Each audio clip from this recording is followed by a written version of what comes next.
In the papers today, the International Monetary Fund slashed its forecast for UK growth to just 0.7% this year and 1.5% next year, the biggest growth downgrade for any country for 2013 and 2014. The IMF chief called for George Osborne to adjust his package of tax rises and spending cuts and reassess fiscal policy in response, calling for a moderation in austerity. In personal finance news, inflation remained above target last month but has stabilised according to the ONS. Consumer inflation was at 2.8% in March, remaining the same as February and the highest level since last May.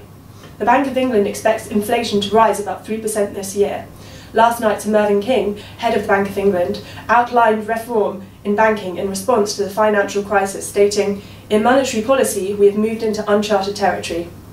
In property, Eric Pickles, Community Secretary, announced plans to overturn the proposal to allow house builders to extend their homes by up to 8 metres without seeking planning permission. Last year, David Cameron had announced the proposal as part of a package aimed to revive economic growth. But after complaints that the reform would set neighbour against neighbour and a rebellion among Tory and Lib Dem MPs, Pickles was forced to compromise on the promise. And in recruitment news, Sheryl Sandberg, the second most senior executive at Facebook, called for a greater effort to fix gender imbalance in the workplace, arguing that governments and economies would be less likely to be in crisis if more women were in positions of power.